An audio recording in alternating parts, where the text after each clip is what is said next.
사도신경 고백하심으로 새벽 예배 시작하겠습니다.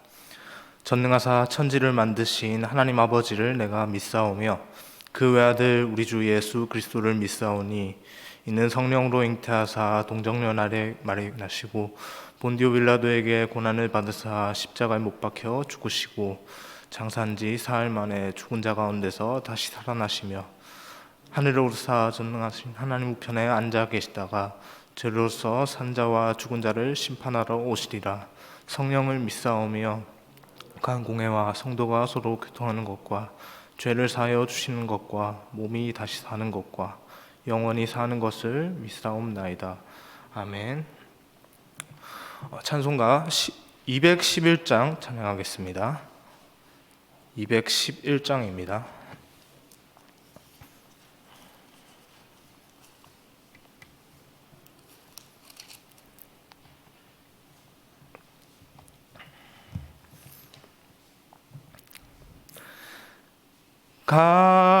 값비싼 양유를 주께 드린 막달라 마리아 본받아서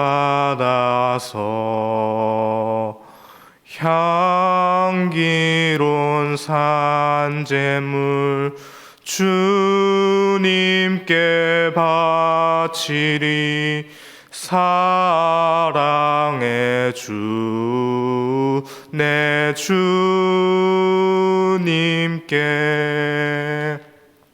연약한 자에게 힘을 주고 어두운 세상에 빛을 비춰 성실과 인내로 내 형제 이끌리. 사랑의 주 내 주님께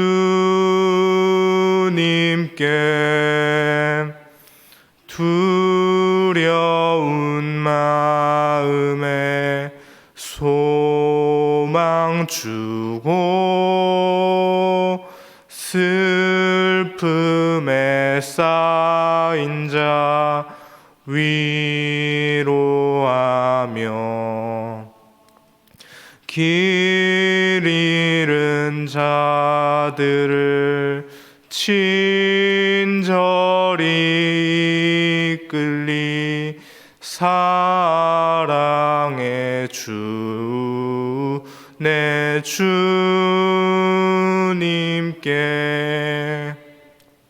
인생의 황혼이 깃들어서 이 땅의 수고가 끝날 때에 주님을 섬기다 평안히 가리라.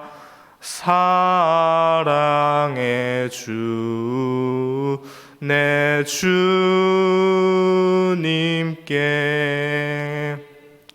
아멘.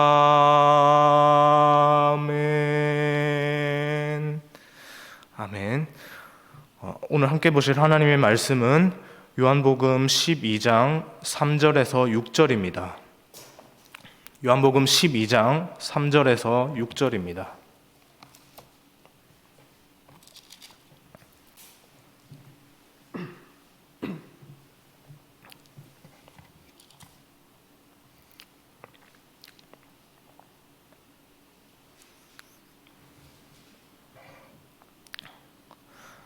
교독하여 읽겠습니다. 마리아는 지극히 비싼 향유 곧 순전한 나드 한 근을 가져다가 예수의 발에 붓고 자기 머리털로 그의 발을 닦으니 향유 냄새가 집에 가득하더라.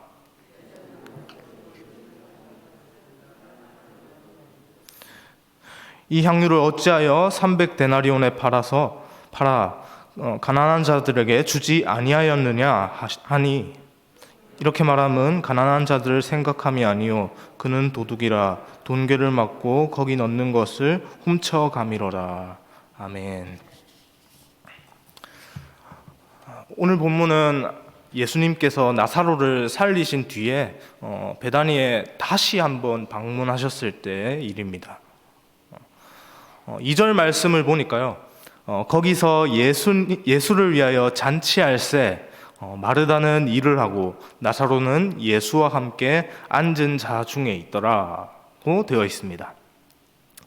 잔치의 주인공은 예수님이셨습니다. 예수님께서 잔치의 주인공이 되셨던 그 이유는요, 그 앞전에 사건, 죽었던 나사로를 살리셨던 그 일 때문이었죠. 마르다와 마리아는 그 자기들의 오빠를 살려주었던 예수님께 정말로 감사합니다 라고 하는 그 감사의 의미를 딱 담아서 잔치를 열었던 것으로 보입니다. 감사하는 마음을 담아서 이렇게 잔치를 열 때 또 빼놓을 수 없는 것이 있지 않습니까? 바로 선물이겠죠. 우리나라와 같은 유교 문화권에서는 더더욱 그렇기도 하죠. 대학생들이 대학교를 졸업할 때쯤에서 이렇게 가르쳐 주신 교수님들을 딱 한 자리에 모여서 이렇게 대학교 4년 동안 함께 가르침을 주셔서 감사합니다라고 하는 그런 사은의 의미를 담아서 사은회를 열기도 하고요. 또 지금은 좀 다소 그 의미가 좀 퇴색되긴 했는데, 연세 드신 분들이 이제 환갑, 칠순, 팔순이 될 때마다 이렇게 잔치들을 열기도 하죠.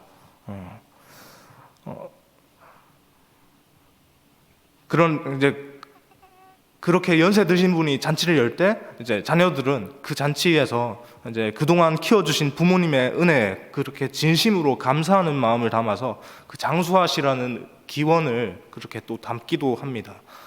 그 모든 순간에 잔치와는 별개로 또 자신의 감사하는 마음을 담아서 이렇게 선물을 별도로 또 준비를 하지 않습니까? 혹자들은요, 가장 큰 선물은 그 사람의 마음이 담긴 그 진심 어린 그 한마디다라고 하는 그런 말들을 하기도 합니다. 그러면서도 은연중에 또 선물을 기대하고 있죠. 뭔가 눈에 보이는 것 없이 말만 이렇게 딱 하는 것보다는 그래도 뭔가 감사의 의미를 담아서 말을 하면서 뭔가 눈에 보이는 것이 하나 딱 있으면 그런 것들이 또 선물을 주는 사람 입장에서도 또 그 받는 사람 입장에서도 뭔가 기념이 되지 않겠습니까? 또 선물을 주는 사람 입장에서도 자신의 어떤 그 고마운 마음을 어떻게 해서든 좀 눈에 보이는 것으로 또 표현하고 싶어하는 좀 그런 마음도 있겠죠. 그걸 표현할 만한 눈에 보이는 것들을 이렇게 찾는 것 같습니다. 그런 의미에서 본다면 상대방의 정성이 담긴 선물을 이렇게 사양하지 않고 감사합니다, 잘 받겠습니다 라고 하는, 그렇게 잘 받아주는 것 또한 그 선물을 하는 그 사람에 대한 도리라고 또 생각이 되어집니다. 오늘 본문에서 마리아는 예수님께 그 감사하는 마음을 표현했죠. 3절 말씀에 마리아는 지극히 비싼 향유 곧 순전한 나드 한 근을 가져다가 예수의 발에 붓고 자기의 머리털로 그의 발을 닦으니 향유 냄새가 집에 가득하더라고 되어 있습니다. 마리아는 예수님께 향유를 갖고 나왔습니다. 향유는 그 당시 정말 비싼 것이었죠. 그런데 그 비싼 향유를 갖고 나온 마리아의 다음의 행동이 우리에게 좀 쉽사리 이해가 되지 않습니다. 향유를 예수님의 발에 부은 것이죠. 이어서 자신의 머리로 예수님의 발을 닦았습니다. 비싼 향유를 저렇게 낭비하다니, 인간적인 그런 생각들이 수없이 수만 번 그렇게 스쳐 지나갈 수 있는 그러한 순간에요. 마리아는 예수님께 자신이 드릴 수 있는 최고의 것으로 그렇게 감사하는 마음을 표현했습니다. 반면에 마리아 뒤에 성경에 언급되었던 유다는 어떻습니까? 이와는 반대되는 인물로 소개가 되고 있죠. 본문 4절부터 가룟 유다가 말을 합니다. 이 비싼 향유를 이렇게 낭비하지 말고 차라리 이걸 팔아서 가난한 자들을 돕는 게 더 낫지 않겠는가? 라고 말이죠. 가룟 유다의 말 자체는 틀린 말이 아닙니다. 비싼 향유를 부어서 낭비하는 것보다야 그걸 팔아서 생긴 그 돈을 가지고 가난한 사람들을 돕는다면 예수님의 사역 방향과도 어느 정도 일치하는 것이 아닙니까? 복음서에 기록된 예수님과 부자 청년의 그 대화 아시죠? 부자 청년과 예수님이 나누었던 그 대화를 한번 보십시오. 영생을 얻기 위해서 무엇을 더 해야 하냐고 묻는 그 부자 청년의 그 질문에 예수님께서 뭐라고 하셨습니까? 너의 소유를 팔아서 가난한 자들에게 나눠주라고 하셨죠.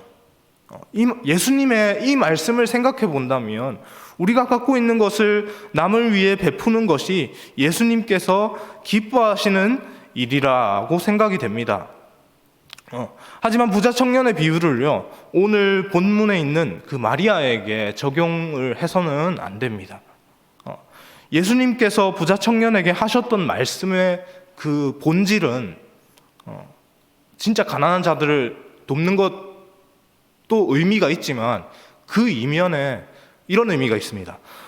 너의 인생에서 가장 중요한 것으로 여기는 그 돈을 내려놓아라 는 것이었죠. 부자 청년의 인생에 있어서 돈은 자신의 다른 어떤 것보다도 소중한 것이었습니다. 그래서 부자 청년은 그 당시에 돈에 매여서 사는 그 돈의 노예였죠. 그 돈의 노예였던 부자 청년에게 예수님께서 가난한 자들에게 그 돈을 나눠주라고, 돈에서 자유해라고 그렇게 얘기를 했던 것이죠.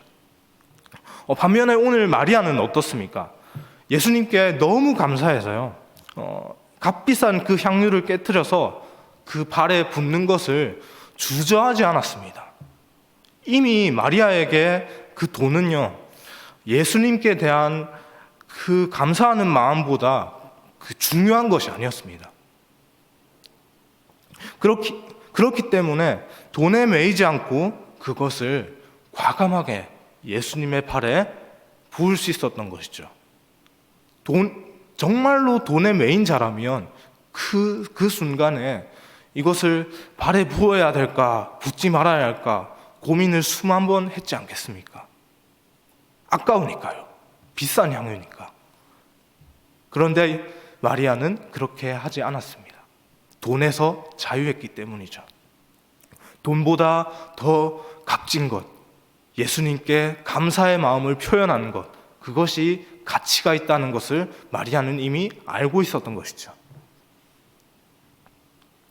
오히려 마리아가 예수님에게 향유를 그렇게 붓는 것을 보고 그렇게 입을 다 대었던 가룟 유다가 부자 청년과 같은 모습이 아니었는지 생각을 해봅니다.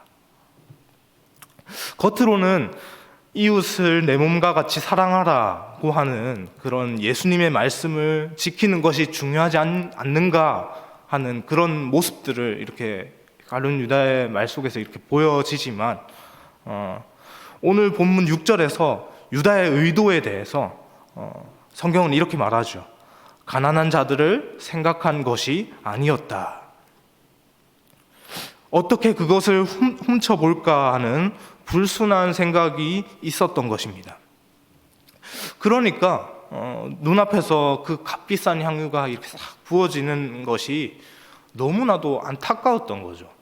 아까웠던 겁니다. 예수님께서는요, 우리에게 있어서 가장 중요한 문제를 해결하셨습니다. 바로 죽음의 문제이죠. 나사로가 그 그 죽음의 문제를 해결받은 그 장본인이었습니다. 죽음은요, 그의 힘으로는, 우리의 힘으로는, 사람의 힘으로는 아무리 발버둥 쳐도 해결할 수 없는 것이었습니다. 그것을 예수님께서 해결해 주셨죠. 그리고 그런 예수님을 향해서 마리아가 값비싼 향유로 감사의 마음을 전했습니다. 오늘을 살아가는 우리의 모습 속에 마리아의 마음이 담겨지길 소망합니다. 예수님께서는 우리의 힘으로는 해결할 수 없는 그 죄로 인한 그 영원한 죽음의 문제를 해결하셨습니다. 세상 어느 누구도 해결할 수 없는 그 일을 예수님께서 하셨죠. 우리에게 그 일을 안 해주셔도 우리가 예수님에게, 예수님 왜 우리의 죄 문제를 해결해 주지 않습니까? 라고 이렇게 따질 수 없습니다. 우리는 죄가 있고 그분은 죄가 없기 때문에 죄 있는 자가 죄 없는 자를 향해서 왜 해주지 않습니까? 라고 요구할 수 없는 것이죠.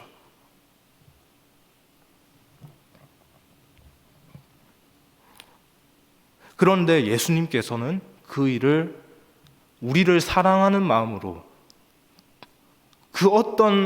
다른 어떤 선택이 아니라 자발적인 선택으로 그렇게 우리에게 베풀어 주셨습니다. 여러분, 마리아의 마음입니까? 가룟 유다의 마음입니까?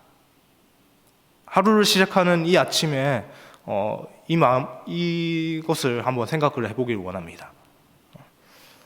예수님의 사역을 위하는 척 그렇게 나의 이속을 챙기려는 그런 모습이 오늘 나의 모습에, 오늘 내 삶의 모습에는 있지 않습니까? 그 어떤 물질보다요, 예수님께 감사해서 그 예수님께 최고의 것을 드리기에 망설임이 없는 그 마리아의 그 심정으로 주님께 나아가는 오늘 우리 모두가 되기를 주님의 이름으로 간절히 소망합니다. 기도하겠습니다. 하나님 감사합니다. 하나님, 우리가 살아가면서